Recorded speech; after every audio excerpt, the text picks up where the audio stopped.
అమరావతి కథలు అమరావతి కథలు అవతలొడ్డు పొంగింది చబితి వెన్నెల.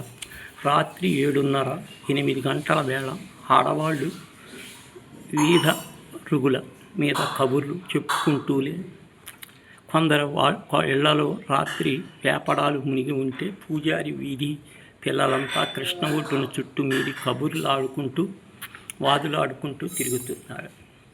ఈ సమయాన అవతల ఒడ్డు ఇనపకర్ర మించి దూరంగా పెద్ద కేక, ఎవరా మడిసి పడవ దాటిపోయింది, రక్షించండు అంటూ. మొదట్లో పిల్లలు పట్టించుకోలేదు, కానీ ఆ తర్వాత జాగ్రత్తగా వింటే కేకలు మరీ ఎక్కువయ్యాయి.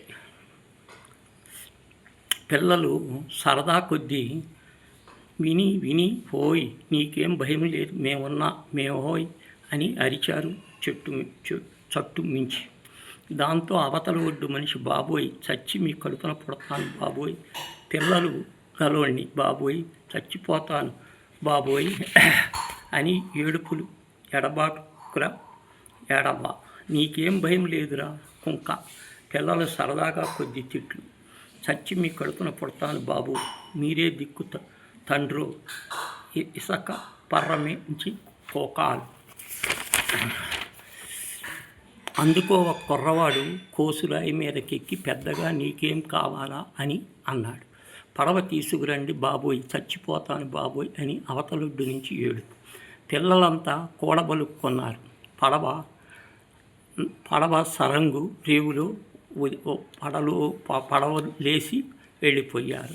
లంగరెత్తేసి మనమే పడవ తీసుకెళ్ళి వాడిని రక్షిద్దామని నిశ్చయించారు. వాడి ఏడుపులు చూచి నవ్వుకున్న పిల్లలు పడవ తీసుకెళ్ళటానికి నిశ్చయించుకున్నారు. కానీ పడవ నడపటం ఎవరికీ రాదే. అందరూ 10-12 ఏళ్ల వాళ్ళే, మరీ పెద్దవాళ్ళే. ఎవరికన్నా చెబుదామా అనుకున్నారు. చెబితే మజా లేదు. మనమే పడవ తీసుకెళ్ళి ఆ చవటని రక్షిద్దాం అనుకుని అందరూ ఇళ్ల దగ్గరకు వచ్చి గడువయ్యాయి. చేతైన పాలేరు రంగడి రహస్యంగా ఈ విషయం చెప్పి మెల్లిగా కృష్ణ ఒడ్డుకి చేరుకున్నాడు.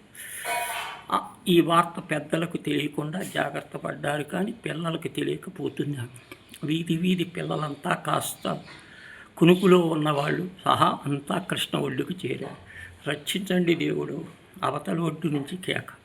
భయం లేదు, వస్తున్నావో అని 50 మంది పిల్లలు కేక. యువతలొడ్డు నుంచి లంగరెత్తేసి పిల్లలంతా పడవలో చేరారు. గడప వేసేది ఒక్క పాలేరు రంగడే. పిల్లలు ఓ పక్క కూర్చోతే అటు ఇటు తిరుగుతారు. కేరింత పడవ ఉరుగుతుంది. వాళ్ళలో వాళ్ళు కీచులాడుకోవటం. రంగడు అదమాయించి వాళ్ళ నోరు ముయించి కదలకుండా కూర్చోబెట్టాడు. పడవ కృష్ణ మధ్యకు వచ్చింది. అక్కడ గొప్ప వడి.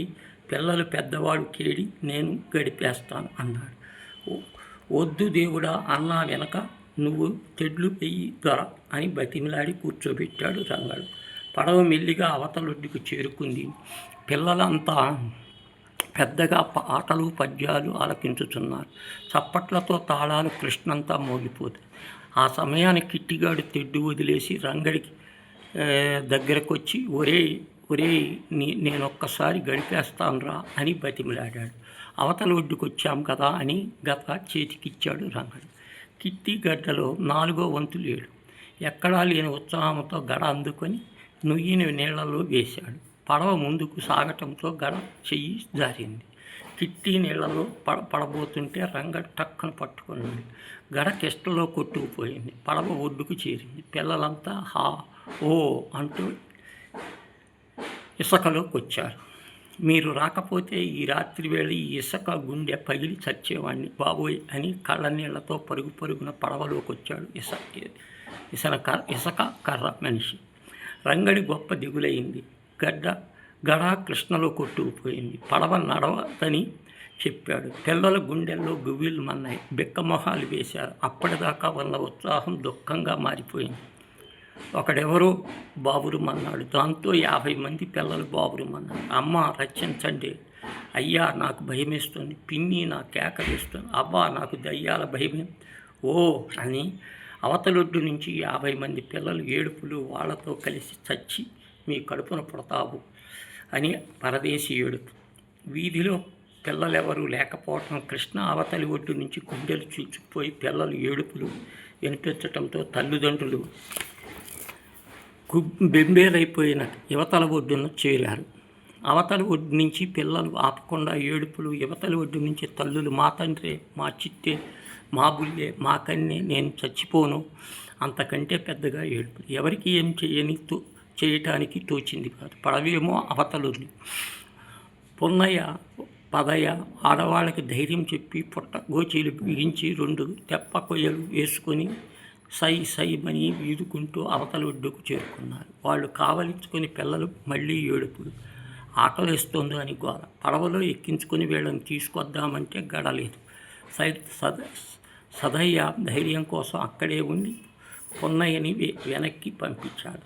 అన్నయ్య వెనక్కి వచ్చి మరో పడవ కోసం వాకప్ చేశాడు. ఎక్కడా పడవలేదు. దానికి రేపు పడవకి తారేయటానికి ఒడ్డెక్కించాడు. గడ కోసము మనిషిని అతికి పంపించాడు. ఈలోపు అవతల ఒడ్డు నుంచి పిల్లలు ఆకలిస్తోందని అరుపులు.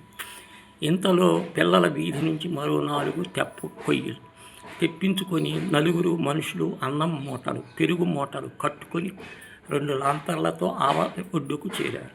పిల్లలు ఆ అన్నాలు తిని కృష్ణనీళ్లు తాగటంతో కొంత శాంతించారు. ఎట్టకేలకు అడితీ నుంచి గడొచ్చింది. ఆ గడని ఈయన తెప్ప కొయ్యి మీద అవతల ఒడ్డుకి తీసుకేసి పడవకి లంగరెత్తేసి మా తండ్రులారా, మా తల్లులారా ఎక్కండ్రా పడవ అని పెద్దలు అరిస్తే పిల్లలు ఒక్కొక్కళ్ళు వచ్చి పడవెక్కారు.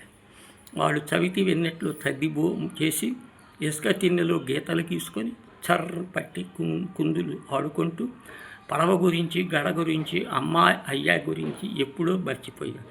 పిల్లల ఆటపాటల్లో మోగిపోతున్న అవతలొడ్డున అంత రాత్రి వేళ ఎవరు కితకితలు పెట్టునట్టుంది.